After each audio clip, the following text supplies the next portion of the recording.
जय हिंद दोस्तों, ये वीडियो खासकर डिज़ाइन किया गया है UPSC aspirants and political science and international relations के जो स्टूडेंट हैं उनके लिए वीडियो है खासकर। और इस वीडियो में हम बात करने वाले हैं कि कैसे कैसे जो है एक इंसान को एक मांस बनाया जाता है, यानी कि एक इंसान के दिमाग में जहर घोला जाता है। कैसे पॉलिटिकल जो लीडर्स होते हैं वो अपना प्रोपोगेंडा चला करके कैसे जो है आपके दिमाग में धीरे धीरे धीरे धीरे धीरे जहर घोला जाता है, जिसके पश्चात जो है जो तेवर, जो नज़रिया हमें समाज में, जो देश में, जो कट्टरता, जो रेडिकलिज्म देखने को मिलता है, उसके पीछे क्या कारण है, कैसे ये सब चीज़ों को अंजाम दिया जाता है, बहुत डिटेल में चर्चा करेंगे, बहुत मनन करेंगे। और शायद जो है सोचने की क्षमता और सोचने की तर्कशील की जो क्षमता, जो एक रैशनल प्राणी, एक तर्कशील और एक चिंतनशील व्यक्ति होना चाहिए, उसकी संख्या शायद हिंदुस्तान में कम है। और यदि आप उनमें से एक हैं तो वीडियो पे आपका स्वागत है। मज़ा ना आए तो जो है आप कहना। चलिए वीडियो को सबसे पहले शुरुआत कर लेते हैं। देखिए दोस्तों, ये वीडियो जो है इसका टाइटल आपने देखा होगा, इसमें लिखा होगा कि दिमाग में जहर को कैसे घोला जाता है, यानी कि दिमाग में जहर को घोलने की कला। लेकिन दरअसल ये सही तरीके से, सही अर्थों में मैं आपको शुरुआत में ही बता दूं कि ये जो वीडियो है ये हन्ना अरेंडट जो भी उसको कहा जाए, तो उनके ये पॉलिटिकल जो विचार हैं उस पर आधारित ये वीडियो है। यानी कि उनके जो राजनीतिक विचार हैं, जो उन्होंने स्टडी की, वो क्या थी, वो एक महिला थी जो एक ज्यूस थी, ठीक है, और ज्यूस थी। और उन्होंने जो है कई सारी स्टडी जो है हिटलर के नाजिज्म और या फिर फासिज्म या फिर जो है अगर आप देखा जाए स्टैलिनिज्म, इन चीज़ों पे जो है उन्होंने उनकी बहुत गहन अध्ययन है। और हन्ना अरेंडट जो है वो बहुत से लोगों को समझ भी नहीं आती हैं। तो चलिए बिना किसी बकवास के वीडियो को स्टार्ट कर लेते हैं। देखो दोस्तों, सबसे पहले हम बात करेंगे कि जो ये दुनिया है, अगर इसमें हम देखे जाएं तो पॉलिटिकल लीडर्स कई तरीके से अपने अपने को जो है प्रचार करते हैं। जैसे मैं बात करता हूँ प्लेटो की।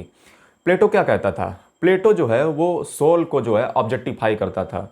प्लेटो का अगर देखिए, प्लेटो पे मैं वीडियो बना चुका हूँ ऑलरेडी, हमारे इसी चैनल की प्लेलिस्ट पे घंटों का कंटेंट यूपीएससी से रिलेटेड पड़ा हुआ है, मैंने ही पढ़ाया हुआ है। आप चेकआउट जरूर चैनल पे करें, अगर पसंद आए तो सब्सक्राइब जरूर कर लें। यहाँ पे ज्ञान का काम मिलता है, बकवास मैं फालतू की नहीं करता हूँ। तो सबसे पहले बात किया जाए प्लेटो का, तो प्लेटो ने जो है हमारी आत्मा को, हमारी सोल को जो है ऑब्जेक्टिफाई किया था। ऑब्जेक्टिफाई का मतलब कि हमारी सोल को उसने एज ए ऑब्जेक्ट लिया था। एज ए ऑब्जेक्ट का मतलब उसने कहा था कि जो हमारी आत्मा है वो 3 प्रकार के जो है चीज़ों से मिलकर बनी होती है, man of reason, man of appetite and man of courage. और जो इसमें से डोमिनेट कर जाता है व्यक्ति वही बन जाता है। अब सवाल ये है कि जैसे मान लीजिए जो है सभी व्यक्तियों में ये अलग अलग प्रकार से जो है पाया जाता है। अब सवाल ये है कि सब व्यक्तियों में जो है सबकी आत्मा को आपने ऑब्जेक्टिफाई कर दिया, यानी कि सभी की आत्मा श्रेष्ठ तो हो नहीं सकती। इसके लिए आपने फिलोसफर किंग का कॉन्सेप्ट ले आए। आपने कहा कि आप सबकी आत्मा जो है इतनी पढ़ी लिखी नहीं है, इतनी सब चीज़ें नहीं है, चूंकि फिलोसफर किंग पढ़ा लिखा है तो उसको आप फॉलो कीजिए, उसके जो वो कहे उसको जो है आप फॉलो कीजिए। तो वो जो है एक अच्छी आत्मा है, वो एक अच्छा व्यक्ति है जो फिलोसफर किंग है, और आप सब लोग बेकार हो। और जो व्यक्ति वो कहे फिलोसफर किंग, जो उसके विचार हो उनको जो है आप मानिए। तो इसमें आपने क्या कहा? आप कह रहे थे कि जो है आप आज़ादी देने की बात कर रहे थे। आपने कहा कि जो है, और यहाँ पे तो आपने आज़ादी छीन ली क्योंकि फिलोसफर किंग जो है आप पे डोमिनेट करने लगा, और आपने जो है हमारी जो आत्माएं थीं उनको, सोल को ऑब्जेक्टिफाई कर दिया, यानी कि हमारी आत्मा एक ऑब्जेक्ट हो गई। हमें जो है ऑब्जेक्टिफाई आपने कर दिया और एक फिलोसफर किंग को भगवान बना दिया, यानी कि वो जो है जो कहेगा वो सब सही है, उसको फॉलो करें, और हमारी आत्मा जो है ऑब्जेक्टिफाई हो गई। तो ये जनता को काफ़ी बेकार लगा कि जो है ये तो मतलब तानाशाही का सपोर्टर लग रहा है। मतलब एक व्यक्ति के हाथों में इतनी पावर क्यों दे रहे हो? जस्ट वो जो है फिलोसफर किंग है, यानी कि वो पढ़ा लिखा है, लेकिन क्या गारंटी है कि उसके पास जो है अपने इमोशंस, अपनी जो है वो उसमें निर्णय जजमेंट में उसके नहीं दिखेंगे। तो इसका जो है कई सारे लोगों ने फ़ायदा उठाया। जैसे नाजिज्म ले लो, फासिज्म ले लो या स्टैलिनिज्म ले लो। इन्होंने कहा कि कोई बात नहीं, जो है इसने ऑब्जेक्टिफाई किया है आपकी आत्माओं को। मैं कहता हूँ कि आप जो है इनको ऑब्जेक्टिफाई मत करो, यानी कि आपकी आत्माएं जो हैं आप मुझे फॉलो करना स्टार्ट करो। मुझे फॉलो करने का मतलब हिटलर को फॉलो करो ना। फासिज्म वाले कहते हैं फासिज्म को फॉलो करो। इससे होगा क्या? इससे होगा ये कि जो आप लोग हो, आप लोग भी एक सुपीरियर हो, समझे? आप लोग भी जो है एक सुपीरियर हो। आप जो है मेरे विचारों को फॉलो करना स्टार्ट करो। मैं जो कहता हूँ उसको विचारों को फॉलो करना स्टार्ट कर दो। मेरे विचारों को आप फॉलो करना स्टार्ट कर दो। और इससे आखिर हुआ क्या? इससे आखिर हुआ क्या? मैंने जब कहने लगा कि मेरे विचारों को फॉलो करना स्टार्ट कर दो, तो इससे कोई बड़ी तरक्की थोड़ी ना हुई है। बस मैंने क्या किया कि आपको भी सुपीरियर बताना स्टार्ट कर दिया कि आप भी सुपीरियर हो, यू आर सुपीरियर रेस, यानी कि तुम एक अच्छी नस्ल के व्यक्ति हो, और मैंने आपको भड़काना स्टार्ट कर दिया। और जो भी व्यक्ति मेरे काम को, जो मेरे द्वारा हिटलर के द्वारा कहा जाता था, उसको जो नहीं करता था, उसके ऊपर आतंक का साया आता था। आतंक का साया का मतलब टेरर आएगा, भय आएगा, वायलेंस आएगा, हिंसा आएगी। और ये आपने क्या किया? आप कह रहे थे कि हम आज़ादी देंगे, आपने कहा कि हम ऐसा करेंगे, वैसा करेंगे, हम जो है आपको सारे अधिकार दे देंगे, और उस चक्कर में जो है आपने एक विचारधारा को अपनाया और उस विचारधारा को ज़बरदस्ती इंप्लीमेंट करना स्टार्ट कर दिया, यानी कि मेरी आज़ादी तो फिर चली गई। हालांकि कई लोगों को जो है ये बात थोड़ी सी जो है टफ लग रही होगी। मैं आपको ये बताना चाहता हूँ कि प्लेटो ने हमारी आत्माओं को ऑब्जेक्टिफाई किया, जिसका सोल्यूशन लेकर आए फासिज्म, नाजिज्म वाले। उन्होंने कहा कि आपकी आत्माओं को, जो आप मुझे फॉलो करना स्टार्ट कर दीजिए, और मुझे फॉलो करने, और मैंने अपने आप को फॉलो करना स्टार्ट करवाया, अपने विचारों को फॉलो करना स्टार्ट कराया। साथ ही में मैंने क्या कहा, जनता से भी कहा कि आप भी जो है मेरे विचारों को फॉलो कीजिए, यानी कि मैंने उनके विचारों की जो आज़ादी थी जनता की, वो भी छीन ली। यही है हिटलरवाद, यही है फासिज्म। यानी कि मैंने ज़बरदस्ती उनको इंप्लीमेंट कराना स्टार्ट कर दिया कि आप मेरे ही विचारों को फॉलो करें, समझे? तो ये जो है, इसी कॉन्सेप्ट को हम कहते हैं टोटलिटरिज्म, जिसका मतलब है सर्वाधिकारवाद। और हन्ना अर्नेल्ट की जो स्टडी है वो इसी पे है, सर्वाधिकारवाद। आखिर ये पूरा एजेंडा चलता कैसे है? तो चलिए मैं इस पे बात करता हूँ। इसमें होता क्या है? इसमें होमोजिनाइजेशन होता है। होमोजिनाइजेशन का मतलब, टोटलिटरिज्म वो कॉन्सेप्ट है जिसमें एक आइडियोलॉजी, एक विचारधारा जबरदस्ती मासेस पर इंप्लीमेंट की जाती है, और उन पे जो है अगर वो ऐसा नहीं करते हैं तो उनके ऊपर वायलेंस किया जाता है, उनके ऊपर टेरर, यानी कि फियर ऑफ टेरर उनके ऊपर हमेशा रहता है, भय का आतंक हमेशा मचाया जाता है। अगर आप उस विचारधारा को सपोर्ट नहीं करेंगे तो आपका यही हश्र किया जाएगा। जैसे इसके सबसे बड़े प्रमुख अगर देखा जाए तो आईएसआईएस एक ही विचारधारा है, कट्टरता, आतंकवाद, और ये सब टोटलिज्म के कॉन्सेप्ट हैं। आप किसी भी अलकायदा ग्रुप, अब हम अगर अपने हिंदुत्व की बात करें, अगर हम अपने हिंदुत्व कल्चर की बात करें, तो हमारे देश में जो है वो डेमोक्रेसी जो है हजारों सालों उसके पहले से आ रही है। क्यों डेमोक्रेसी आ रही है? क्योंकि आप इस्लाम में जब देखते हो तो इस्लाम में वन बुक है। वन बुक का मतलब एक आइडियोलॉजी, एक विचारधारा, एक धर्म, हालांकि धर्म नहीं, मजहब है। तो अगर जो है एक चीज़ उसमें कॉन्सेप्ट है। लेकिन अपने हिंदुत्व में अगर देखोगे तो अपने हिंदुत्व में जो है बहुत सारे फिलॉसफीज हैं, बहुत सारी जो है उपनिषद हैं, बहुत सारे देवी देवता हैं, बहुत सारे जो है, सॉरी मैं अगर गलती से भी जो है आपकी भावनाओं को हर्ट कर दूं, मैं सारे वर्ड अभी बोल गया हूं, उसके लिए क्षमा मांगता हूं, गलती से निकला है। तो बहुत जो है हमारे यहाँ पे जो है देवी देवताओं का कॉन्सेप्ट है, और जिसके लिए जो है हमारे यहाँ पे डेमोक्रेसी तो हमारे पहले से ही रूटेड है। क्योंकि हमारे यहाँ किसी एक धर्म विशेष, किसी एक विचारधारा, किसी एक फिलॉसफी के ऊपर बल नहीं दिया गया है। यहाँ पे अगर कई सभी जो है देवी देवता हैं तो उनकी जो है सभी जो है बहुत सारी विचारधाराएं भी हैं, और उन्हीं को लोग अलग अलग प्रकार से, अलग अलग यज्ञ या अलग अलग प्रकार से कर्मकांड के जरिए जो है उसको मनाते भी हैं। तो हमारे यहाँ पे तो कल्चर में अगर देखा जाए तो डेमोक्रेसी तो रूटेड है, यानी कि हमारे यहाँ तो बहुत पहले से डेमोक्रेसी थी। लेकिन अगर इस्लाम में अगर आप देखोगे तो एक ही जो है विचारधारा पाई जाती है, दैट इज़ इस्लाम। एंड आपको जो है मूर्ति पूजा ये सब नहीं करनी है, ये सारी चीज़ें जो है इस्लाम में देखने को मिलती हैं। हालांकि इस्लाम भी जो है, जैसा कि मुझे पता है कि वो दो सेक्ट में अभी टूटा हुआ है, सुन्नी एंड शिया, और भी कहीं होंगे फिलहाल। लेकिन हमारे अगर हिंदुत्व में देखा जाए तो काफ़ी ओल्डेस्ट है, और हमारे यहाँ जो है वो डेमोक्रेसी रूटेड है पहले से ही। इसलिए जो है पश्चिमी जो कंट्री है, यानी कि वेस्टर्न जो कल्चर है, उसमें डेमोक्रेसी सस्टेन नहीं कर पाती है। हमारे यहाँ इसलिए कर जाती है क्योंकि हमारे यहाँ डेमोक्रेसी पहले से ही हिंदुत्व में देखने को मिलती है। बहुत देवी देवता हैं, बहुत सारी विचारधाराएँ हैं, और ये हमारे देश में कल्चर बहुत पहले से था। ये डेमोक्रेसी वाइट बर्डन हमें अंग्रेज़ों ने नहीं सिखाया, हमारे पास पहले से ही था। जब ये जो है आइडियोलॉजी कुछ, जब हम बात करते हैं, जैसे मान लीजिए मुझे अपनी देश में आइडियोलॉजी का प्रचार करना है, धूम धड़ाके से करना है, तो मैं कैसे कर सकता हूँ? करने का एक ही तरीका है। अगर मुझे अपनी आइडियोलॉजी का प्रचार करना है तो लोगों की जो विचारधाराएं हैं उसको मुझे दबाना पड़ेगा, यानी कि मुझे अपने आप को एज ए भगवान पेश करना पड़ेगा। और भगवान एज ए कौन पेश करता है अपने आप को? तो आपको अगर याद हो, मैंने जर्मनी के हीगल की बात की थी। हीगल कहता है the state is a March of God on earth, यानी कि जो स्टेट है, यानी कि जो एक राज्य है, वो भगवान का ही प्रतिरूप है धरती पे अगर देखा जाए तो। यानी कि जब स्टेट भगवान का रूप है तो स्टेट को चलाने वाला जो रूलर है, यानी कि मैं मान लो इंडिया का अगर रूलर हूँ, तो मैं भी जो है भगवान का ही तो रूप हुआ, भगवान का ही जो है वो मुझे ताकत मिली और मैं उसी से चला रहा हूँ। यानी कि जो मैंने कहा वही सत्य है, मेरी विचारधारा ये सत्य है, आपको उसी को फॉलो करना पड़ेगा ब्लाइंडली। आप चाहते हुए भी फॉलो करें या अनचाहते हुए भी फॉलो करें, लेकिन आपको फॉलो उसी को करना पड़ेगा। और यदि आपने हमारी आइडियोलॉजी को या विचारधारा को फॉलो नहीं किया तो फिर जो है आपके ऊपर फियर ऑफ टेरर या फियर ऑफ वायलेंस ये आपके ऊपर बरसाया जाएगा। देन आपको जो है उसको फॉलो करना पड़ेगा। और फॉलो ही आपको क्यों करना है? क्योंकि जो है मैं जो हूँ गॉड ऑफ मार्च हूँ अर्थ पे, और इसलिए जो है आपकी जो लिबर्टी है, आपकी जो बोलने की आज़ादी है, जो आपकी अभिव्यक्ति की स्वतंत्रता है, वो आपकी मारी जाएगी। आपकी लिबर्टी नहीं होगी, आपके पास आज़ादी नहीं होगी, आप कुछ बोल ही नहीं पाओगे, आप आइसोलेट हो जाओगे। जब आप आइसोलेट हो जाओगे तब आप डिस्कशन नहीं कर पाओगे। और सुकरात यानी कि सुक्रेटिस का अगर आप देखोगे, जब वो नॉलेज पे बात करता है तो वो कहता है कि सही नॉलेज दो प्रकार से होती है, एक सेकेबल नॉलेज, एक अनसेकेबल नॉलेज। यानी कि एक नॉलेज वो होती है जिसको मैं मानता हूँ कि मैं ही सर्वश्रेष्ठ हूँ और मेरी ही नॉलेज जो है, ज्ञान जो है वो सीमित है और मैं ही जो सत्य हूँ। लेकिन असल नॉलेज का ज्ञान हमें तब होता है जब हम डिस्कशन करते हैं। लेकिन जब हम टोटलिज्म के कॉन्सेप्ट में देखते हैं तो वहाँ पे जो है किसी भी प्रकार का डिस्कशन यानी कि बातचीत को जो है अलाउ नहीं किया जाता है। आपकी लिबर्टी को खत्म कर दिया जाता है। आपको एक आइसोलेशन जोन में रखा जाता है ताकि आप विचार ना कर पाएं, आपको सच्चाई का पता ना चल पाए और आप एक ह्यूमन से एक मास बन सकें, यानी कि आप एक भीड़ तंत्र का हिस्सा बन सकें। और जब भीड़ तंत्र रहेगी तभी जो है आपके विचारों का खत्मा होगा। और ये कैपिटलिज्म को भी प्रमोट करता है। टोटलिज्म आता कैसे है? टोटलिज्म आता है कैपिटलिज्म में।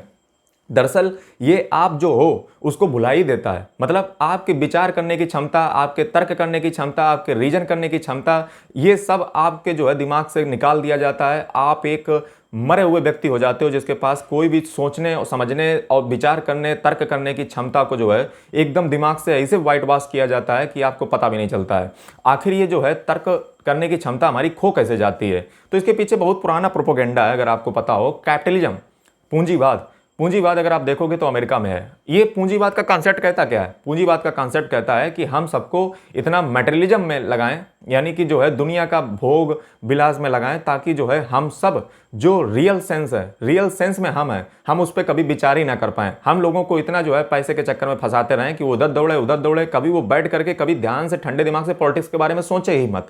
जब वो सोचेगा नहीं तो भीड़ तंत्र का हिस्सा बनेगा। जब भीड़ तंत्र का हिस्सा बनेगा तो दुनिया के कॉन्सेप्ट में फंसा रहेगा, दुनिया के जो है सुख के चक्कर में पड़ा रहेगा कि लाओ वहां से सुख मिल जाए, यहां से सुख मिल जाए। लेकिन यही जो है यूपीएससी में क्वेश्चन आया था इसी वर्ष कि सुख जो है पाने की चीज़ नहीं है, कोई डेस्टिनेशन नहीं है। दरअसल इसको एज ए आपको लाइफ ऑफ वे बना लीजिए जीने का। लेकिन ये टोटलिज्म जो है आपको कभी सोचने ही नहीं देता है, आपको हमेशा जो है मेटेरियलिज्म में फंसाया रहता है, कैपिटलिज्म में फंसाया रहता है कि आज ये चाहिए, आज वो चाहिए, और इंसान इसी में फंसा रहता है। वो कभी अपने आप पे विचार ही नहीं कर पाता, यानी कि अपने आप से बात ही नहीं कर पाता। जब अपने आप से बात नहीं कर पाएगा तो डिस्कशन नहीं कर पाएगा, जब डिस्कशन नहीं कर पाएगा तो उसको जो रिफाइन जो आइडियाज़ हैं वो उसके मर जाएंगे। और टोटलिज्म यही चाहता है कि एज ए भगवान पेश किया जाए, एज ए कल्ट पर्सनैलिटी पेश किया जाए, चाहे वो हिटलर हो, चाहे वो स्टालिन हो, चाहे वो किसी प्रकार का नेता हो। ये सब क्या करते थे? ये आपको एक सपना दिखाते थे। सपना कैसा? ड्रीम, कि हम जो है 2047 में विकसित भारत बना देंगे, हम जो है ऐसा कर देंगे, हम जो है ये सारी नस्लों को ख़त्म कर देंगे, सिर्फ एक ही नस्ल रहेगी, वो है आर्य। अगर मैक्स मूलर की अगर आप जर्मन लव बुक में अगर आप देखोगे तो उसमें जो है ये सब क्या बता रहे हैं तो आपको नौटंकी, ये सब ये एक सपना दिखा रहे हैं तुम्हें। सपना किस बात का? आपको एक महान लक्ष्य दिखाया जाएगा कि हम जो है 2047 में विकसित भारत बना देंगे और you are the part of this vision, यानी कि आप भी इसका हिस्सा हो। देखिए कैसे पेश कैसे किया जाता है, जो मैंने शुरुआत में बात की कि 2047 में विकसित भारत बना देंगे और आप भी इसका हिस्सा हो। यानी कि देखिए आपके अंदर भी कॉन्फिडेंस नेताओं ने भर दिया, और जैसे आपके अंदर कॉन्फिडेंस आया कि अच्छा मैं भी जो है विकसित भारत बना सकता हूँ, यानी कि मेरे अंदर भी वो टैलेंट है, और वैसे ही जो है आपकी कटना स्टार्ट हो गई। यानी कि जो है आपके अंदर भी एक कॉन्फिडेंस डाल दिया गया, मतलब एक ग्रेट विजन दिखाया गया, महान लक्ष्य दिखाया गया, उस महान लक्ष्य का आपको हिस्सा बना दिया गया। और जैसे आप महान लक्ष्य का हिस्सा बने तो फिर जो है दुनिया का बवाल ही खत्म हो गया और आप उस नेता के साथ अलाइन हो जाते हो। और जो भी आपके विजन के साथ अलाइन नहीं होगा उसको देशद्रोही घोषित कर दिया जाएगा। उसे ये कहा जाएगा कि ये जो है देशभक्ति चाहता ही नहीं है, ये देश का जो है मतलब बिगाड़ना चाहता है, ये देश के खिलाफ है, ये देश के अगेंस्ट है, इस पर रासुका लगाइए, इस पर UAP unlawful activities prevention act लगाइए। ये सारी चीज़ें जो है आपके खिलाफ भड़काई जाएंगी और ये जो है उकसाया जाएगा जनता को आपके अगेंस्ट, ताकि आपके खिलाफ वायलेंस हो। और रही बची कसर जो है स्टेट ऑफ मार्च जो गॉड का है वो तो कर ही देता है, क्योंकि भगवान के खिलाफ जो भी जाएगा, यानी कि जो रूलर के खिलाफ कोई जाएगा तो उसका जो है यही अत्याचार होगा। जैसे आप देख लीजिए पास्ट में कितने सारे जो है, कहीं कार पलट जाती है, कहीं कुछ पलट जाता है, कहीं पे जो है गोली चल जाती है, कहीं पे कोई मार के चला जाता है। ये सब क्या है? सबसे पहले एक सुपीरियर लक्ष्य आपको दिखाया जाएगा, एक बहुत बड़ा ग्रेट एम आपको दिखाया जाएगा, फिर उसमें आपको भी जोड़ा जाएगा, आपको भी कॉन्फिडेंस आएगा कि अच्छा मैं भी जो अखंड भारत बना सकता हूं, मैं भी ये कर सकता हूं। तो आप कहोगे कि यस सर, मतलब जो है बहुत बढ़िया अपना लीडर है, हमें जो है अपने लक्ष्य में अलाइन कर रहा है, और आपकी कटने स्टार्ट हो जाएगी। और ऐसे जो है एक कल्ट पर्सनैलिटी पेश किया जाएगा। कभी कभी वो अपने आप को भगवान डिक्लेयर करेगा, कभी वो मंदिर में जाएगा, कभी मस्जिद में जाएगा, कभी हिमालय के कंदराओं में जाएगा, कभी कहीं पे जाएगा, और आपको ऐसे पेश किया जाएगा। उसका जो प्रोपोगेंडा वो स्वयं नहीं कुछ करेगा, वो जो है किसी सोशल मीडिया के माध्यम से जो है अपने आप को इसे दिखाएगा, बहुत बड़ा कल्ट पर्सनैलिटी बताएगा, state of march on God God God बताएगा, भगवान अपने आप को पेश करेगा, उसका प्रतिरूप पेश करेगा। इसी प्रकार से जो है एक कल्ट पर्सनैलिटी को डेवलप किया जाता है, महान लक्ष्य दिखाया जाता है, और आपकी जो लिबर्टी है, आपकी जो सोचने की क्षमता है, उसको खत्म ही कर दिया जाता है। यानी कि जो जिल्ले लाही बोल रहे हैं उन्हीं की बात को मानिए, सॉरी जिल्ले लाही नहीं, जिल्ले लाही नहीं कहना चाहिए, जिल्ले कुछ और कहा जाता है। अगला अगर देखा जाए तो जो फासिज्म या जो ये देखिए जो विचारधारा है, ये रेडिकलिज्म को प्रमोट करती है। रेडिकलिज्म का मतलब होता है कि एक विचारधारा को जबरदस्ती किसी पर इंप्लीमेंट कर देना, इसी को रेडिकलिज्म कहते हैं। अगर देखा जाए तो जो है कंसंट्रेशन कैंप, अगर आप ब्रिटेन में, अगर आप जर्मनी के जो हिटलर है उसने कंसंट्रेशन कैंप्स किस लिए बनवाए थे? ताकि जो लोग जो है उसकी अगेंस्ट हैं, उसकी जो आर्य नस्ल है उसके अगेंस्ट, जैसे ज्यूस थे तो उनको कंसंट्रेशन कैंप में ले जा करके मारा था। ये स्वयं वायलेंस नहीं करते हैं, ये वायलेंस को दिखाते हैं। ये दिखाते हैं कि आप जो है डरिए, ताकि जो है वो अपनी प्रोपोगेंडा और अपनी जो विचारधारा है उसको जो है अच्छे से इंप्लीमेंट कर पाएं। जैसे जो है आपको एक एबिल मैन बना दिया जाएगा, एबिल का मतलब दुष्ट व्यक्ति बना दिया जाएगा। आपकी सोचने और विचारने की क्षमता, जैसे एक आइक मैन नाम के एक व्यक्ति थे, ठीक है, जो हिटलर ने कहा था कि जैसे अन्ना हर्नेल्ट के ऊपर ये वीडियो चल रहा है, टोटलिज्म के ऊपर वीडियो चल रहा है, उसी की बात कर रहा हूँ। हिटलर ने एक व्यक्ति को जो है अपॉइंट किया था कि आप जो है ज्यूस को जो है कंसंट्रेशन कैंप पे ले जा करके मारोगे। तो जब वो व्यक्ति जो है अंत में जब सब खत्म हो गया वार, तब उसको पकड़ा गया, अर्जेंटीना से गिरफ्तार किया गया, जो हिटलर का सपोर्टर था। उससे पूछा गया, उससे सारी चीज़ें जब तफ्तीश की गई कि देखे जाए कि क्रिमिनल के माइंड में क्या चलता है, तो उसकी जब इंसानी दिमाग को पकड़ा गया, उसके जब इंसानी दिमाग पे स्टडी की गई कि इतने जघन्य से जघन्य एक हीनियस क्राइम कैसे व्यक्ति ने किया, कैसे कंसंट्रेशन कैंप में ये लोगों को मारता था। तो जो अन्ना हर्नेल्ट लिखती हैं वो ये लिखती हैं कि उस व्यक्ति, वो तो बहुत साधारण सा व्यक्ति था, यानी कि उसके दिमाग में जो है काफ़ी खुराफात नहीं था, लेकिन उसके अंदर जो है एक विचारधारा भर दी गई, एक आइडियोलॉजी बैठाल दी गई कि आप जो है एक सुपीरियर काम कर रहे हो, आपको जो है आर्य नस्ल को ही, यानी कि जो जर्मन नस्ल है, यानी कि जो जर्मन रेस है, उसके जो है आपके पक्ष में रहना है, और जो ज्यूस हैं वो बेकार हैं, उनको जो है मार दीजिए। इस प्रकार से जो है उसके सोचने और समझने की जो ब्यूरोक्रेटिक पावर है, ब्यूरोक्रेटिक मतलब क्या होता है, ब्यूरोक्रेटिक आर्डर का मतलब ये होता है कि ऐसा व्यवस्था बना देना जिसमें जो है आर्डर, यानी कि फरमादेश, जो एक आर्डर भेजा जाएगा, यानी कि जो आदेश भेजा जाएगा वही सर्वश्रेष्ठ है, और आपको बिना सोचे विचारे, चूंकि हो सकता है आपको प्रमोशन मिल जाए, कुछ मिल जाए, तो उसने कहा मुझे प्रमोशन मिल जाता है, इसलिए जो है मैंने ये सारा काम हिटलर का कहने पे किया। यानी कि सोचिए कितना अच्छे से वाइट वॉश जो है आपके दिमाग को ब्रेन वॉश किया जाता है, जिससे जो है आप करने लगते हो। मतलब उसने हीनियस से हीनियस क्राइम सिर्फ इसलिए कर डाला क्योंकि उसे एक आर्डर मिला था, एक आदेश मिला था, और उससे इस बात का लालच था कि जब युद्ध खत्म होगा तो हमें जो है कुछ मतलब महाराज जो है हमें कुछ देंगे, हिटलर बाबा। तो ये सारी चीज़ें आपने देखी कि वो व्यक्ति बहुत साधारण सा व्यक्ति था, सिर्फ उसके अंदर एक जहर घोला गया और उसने इतने बड़े काम को अंजाम दे दिया। और अगला चीज़ मैं आपको जो है बता ही चुका हूँ कि कैपिटलिज्म जो है किस प्रकार से जो है आपके सोचने समझने की विचारधारा को खत्म कर देता है और आपको मैटेरियलिस्टिक लाइफ में जो है लगाता रहता है, उलझाता रहता है, और आप कभी उस पर विचार ही नहीं कर पाते हो।